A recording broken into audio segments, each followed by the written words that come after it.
welcome back to my channel. Thanks for tuning in this week. I am so sorry that it has taken me a minute to post another video.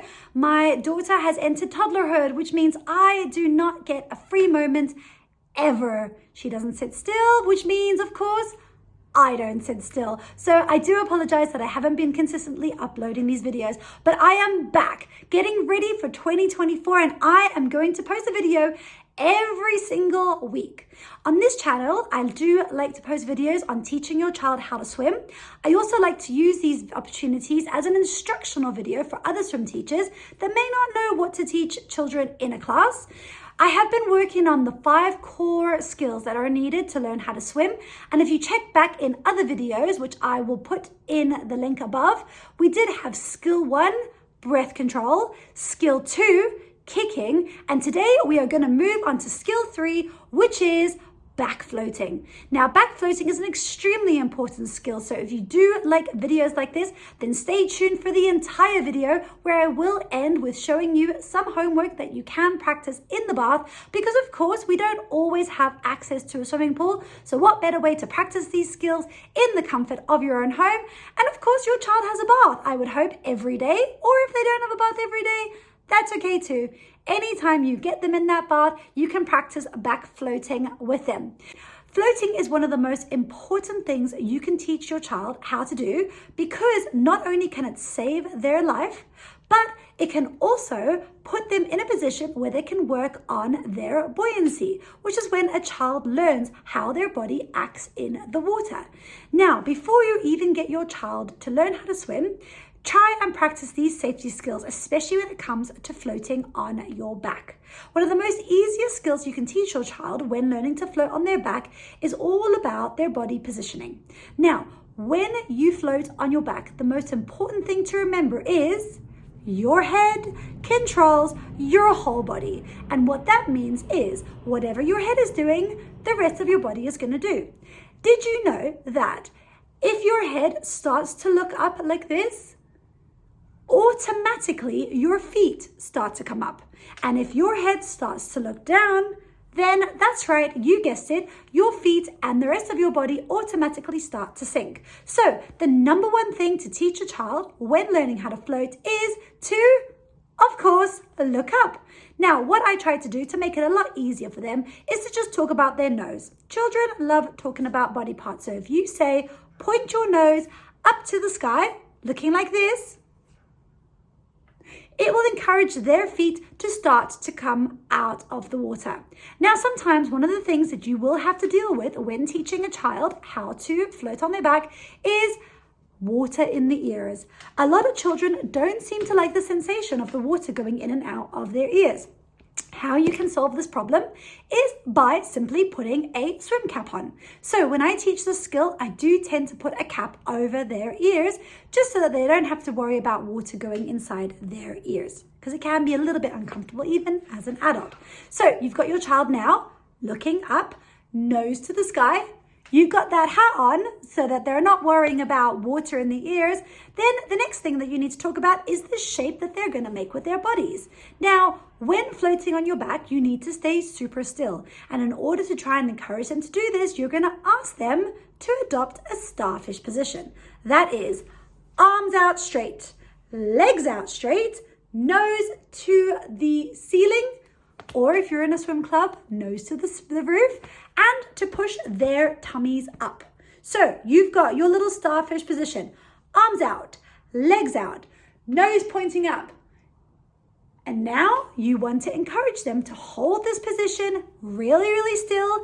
And I would start with 5 seconds. So you've got them in this position. We're counting 1, 2, 3, 4, and 5. Then what you want to try and do is encourage them to stand up, to go from lying on their backs to what causes you to go up? Moving your head. So all you have to do is put your hand under their heads and encourage them to go from this position of looking up to standing on the floor. So let's practice that. Arms out, legs out, nose pointing to the ceiling. Hold that position. 1, 2, 3, 4, 5. helping the child to guide their heads up, because of course your head controls your whole body, pushing their feet down to stand up, and of course, there you have it. Amazing. Your first star float. I would practice this at least a handful of times when you guys are in the water, because practice, of course, makes perfect. The more you get your child to do this, you can start to then encourage them to do it independently. So I would start with a basic back starfish, practicing it a handful of times so that your child gets used to it. Then you can progress this a little bit more, encouraging them to use their own heads to start to look back. Now, when they get into this position, they keep their arms out straight and everything happens with the head. The head leads the entire body. So you got your arms out, you're asking your child to lean back, lean back, lean back. You can even, if they're a little bit nervous, hold their heads for them and watch as their feet pop out of the water. Remember, hold this position for at least 5 seconds, and as your children start to get better, gradually increase it to 10, 15, or even 20 seconds. Remember, you want them to hold this position, flat body, arms out, for at least 5 seconds. Once they're able to do that, encourage them to then stand up. So, homework you can practice while your children are in the bath is to lie them flat down with their legs straight. You want to fill the water only enough so that it covers their ears. Then you just get them to practice lying in this position.